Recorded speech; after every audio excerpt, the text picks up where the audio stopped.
SSI has this concept in it that is called the trust triangle. So basically, the same way that we verify a certain piece of information, in this case, like SpongeBob, is the holder of that information. But just because I say that, just because I said something, doesn't necessarily mean true. So I need an issuer to give the right information to the verifier in terms of saying, hey, I am who I am, and you can trust this source, right? And one example of that is really obviously the verified credentials, which is the actual pardon me, the driver's license in this case. And when it comes to SSI, we can actually generate what's called like a proof in that sense, which doesn't necessarily divulges the information that's needed to the verifier, but just says, hey, you trust this issuer in that sense. I'm able to give you a proof that verifies that information, but I might not even divulge that information. So I could say something on the lines of, my age is over 18 and I can send you the proof, but I won't actually divulge your name. And I realize that it's a little bit of a rudimentary example here with just verifying a name, because it's either yes or no, right? So, and usually when you want to do with proofs, you usually typically want to do a higher range to be able to not divulge that information. But the idea of this concept is really to be able to prove the information that you've stated, or prove that information through some sort of proof without divulging it. So, and this is where Polygon ID kind of comes into place, right? So this is a scalable solution that's privacy focused, right, using ZK, so zero knowledge, right? And I definitely recommend checking it out in terms of the documentation. But we have this idea of universal identity. We have access rights in terms of we can actually prove certain information and hide certain information, and we can do both on-chain and off-chain verification. Off-chain is a little bit more complicated, but the idea behind it is that we're able to have more control, and this is a solution that's from Polygon to be able to address this for decentralized self-sovereign identity. So the guidelines of the principles of this is really, hey, it's decentralized, it's private by default. It's trustless, and it's permissionless in this sense. So I really recommend going to the website, reading the documentation from it for Polygon. But we're also going to go through a little bit in terms of what that means in terms of Polygon ID. So let's get back to SpongeBob in this case. So I have the verified credentials, the holder, the verifier, and the issuer. So the issuer in this case is Ms. Potts, who's the boating school authority in this case, and the verifier is the police officer who's wondering if SpongeBob is exactly who he says he is. If we flip this around and we insert myself into this in terms of how this looks like an SSI, there's basically identifier holder. The identifier or the holder, myself, is me. The verifier, there's a piece of code basically that does a age proof. It verifies a claim through an issuer. In this case, the issuer is on Polygon ID.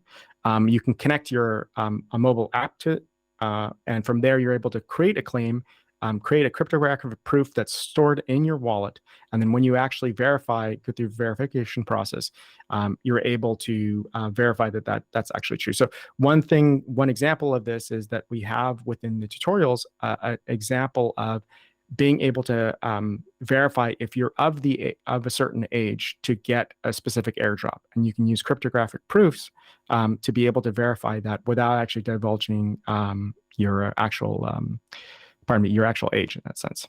So in practice, what does this look like? So I'm just going to switch over. Again, these links will essentially be here. So this will be at the very end in this presentation. I'll share that. So basically, we have an example of what we can do in terms of verifying your KYC, essentially your know your customer age credentials claim. So we'll go through the process of, you can either create a claim from platform-test, polygon.id.com, or you can actually go to claim, I believe it's claim, let me just bring it up here to get the exact example. Yeah, issuer.polygonid.me as well. So you can actually go through the process of, this is the demo site of doing the on-chain verification, where you can actually sign in, give this cryptographic proof, which will actually use your wallet, and see what that process. So this is a small video showing what that process looks like. So basically what we'll do is it'll ask for the proof. It generates it, verifies it, saves it to our wallet, and basically this is allowing the minting process to happen so that basically you're able to take advantage of the airdrop.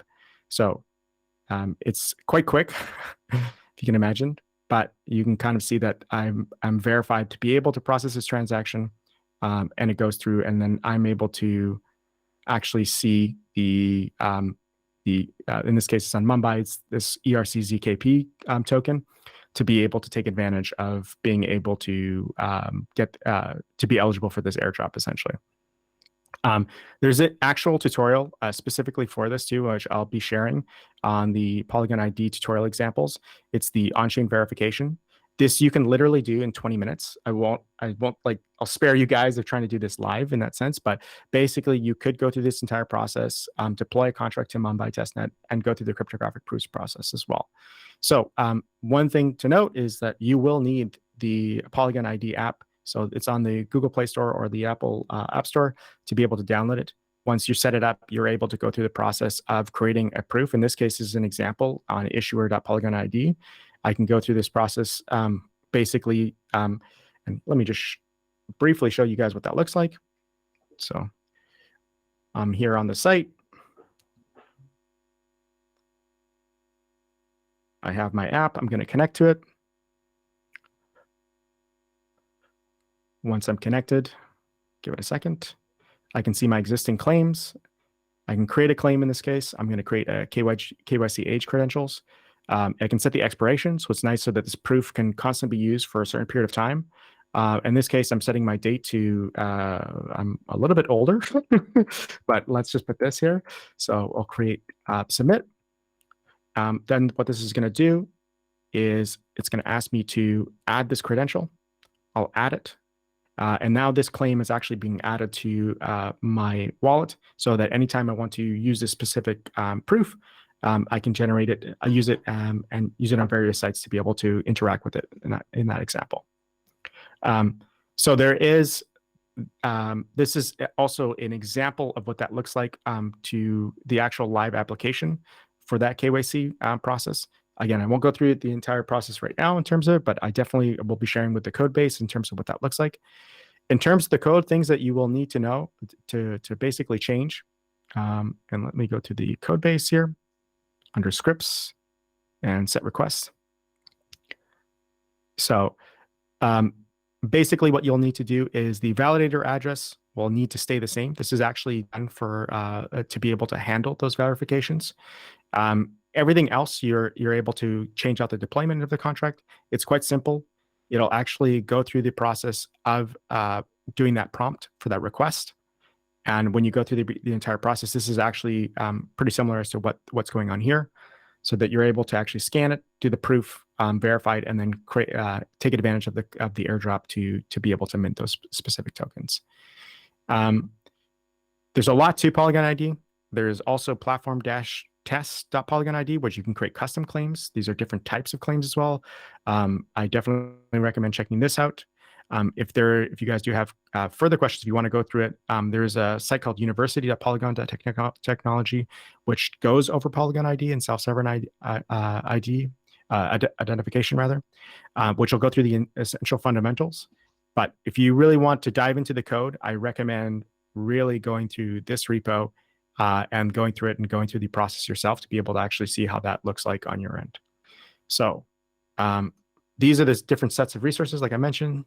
The ID docs, the GitHub tutorial, the front-end code sandbox that we talked about, this Notion doc that I recently shared as well, that you're able to kind of go through and see what that process looks like. And there's the Polygon test and issuer site and the university link as well that you'll be able to take advantage of when it comes to Polygon ID. And that's the presentation. This is where I clap silently to myself.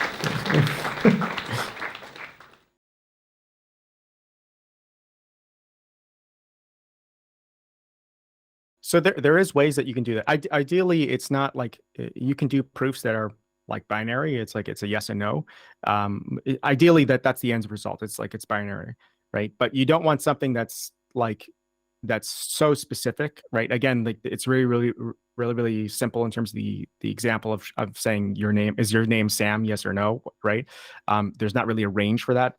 You would probably, and when it comes to like this specific case in terms of experiences, you could do something on the lines of, hey, are you actually a university student? Yes or no, right? You don't want to say, hey, am I, part of the University of British Columbia or something like that. Like it's very, very specific, yes or no. It's typically you want to do a proof in that sense where it has a range or something that's a little bit more ambiguous to kind of say, hey, I'm able to verify something. Am I over the drinking age to be able to have alcohol? Yes or no? And if it's yes or no, if it's yes, then obviously the proof goes through. But it's enough that's a little bit ambiguous so they actually don't divulge that information. So you could do experiences where it's saying, hey, are you a university student? Yes or no? Which allows you to have access to a different type of experience, if that makes sense.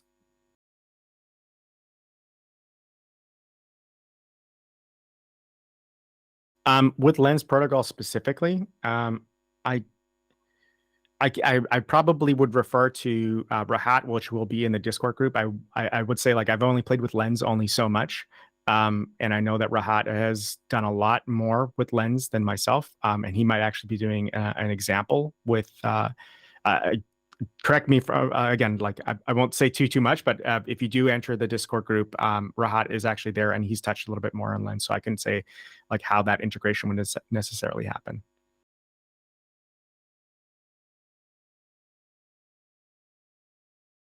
Well, first of all, you look a lot younger than what you just claimed, so that's great. Um, but so yeah, so it's a valid question. It's this is like, well, who can like who are the issuers, right? Like who gives them the reins to be able to say who that they are able to help you generate those claims, right?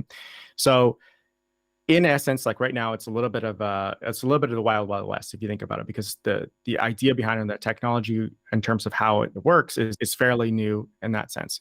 So you could make it, and I've heard examples of this where you basically want to say I trust only specific issuers, right? So it really is up to essentially that the verifier to be able to specify like, hey, I only expect proofs that come essentially from this particular issuer. That way, I know it's actually true, and these are trusted types of proofs in that sense. Um, because right now you in these examples, this is really the tooling to be able to for you to be able to create those easily, right? As opposed to programmatically. So it's just a lot easier in that sense. But you could say that you're 45 if you wanted to. But whether or not it's coming from a credible or what you believe as a trusted issuer is really that differentiates things. And we have also I've seen implementations with Polygon ID utilizing a third party that does KYC that is an official like platform that does KYC and asks you to upload your passport, images of your passport, and then verifies that on the back end if that's actually true in terms of dealing with government bodies, and then is able to create that issuance of a claim in terms of your name, your date of birth, etc., and all that information, right? But that comes from a specific issuer in this sense. So in short, you could. But the way to kind of mitigate that or whatnot from people creating wild claims is you would try to have down the line trusted issuers that actually create those proofs for you. Yeah, to a certain extent, right? Like it's not on like I wouldn't trust like do I trust Joe Schmo who on the street who's going to tell me medical advice, or do I trust a medical institution with a doctor who's going to tell me, hey, you shouldn't have sugar every day. So it's not too far off for like we just have like it's basically think of it as like vouching. You basically have like specific institutions or specific issuers in this case that you trust that have some sort of authority to be able to say, hey, you this person is sane in terms of what they're saying.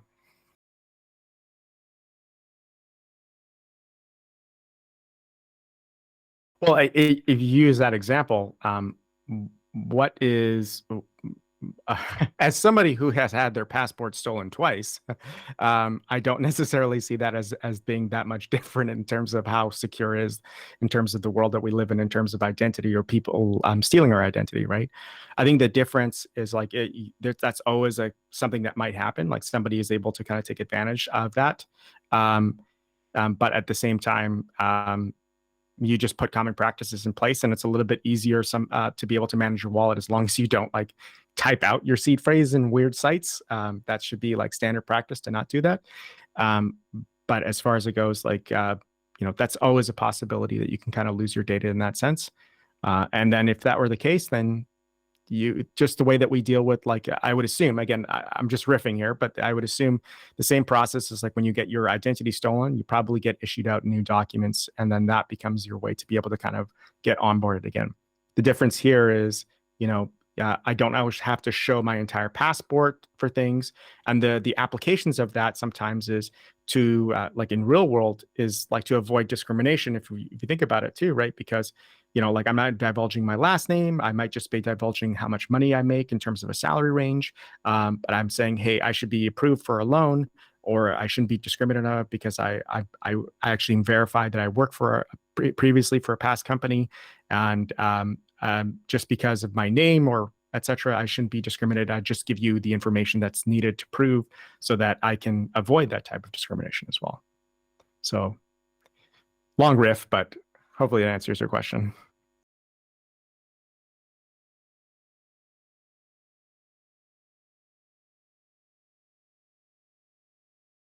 Yeah, well, I think the idea behind it is because you're almost getting at like, okay, well, if you looked at OAuth, right?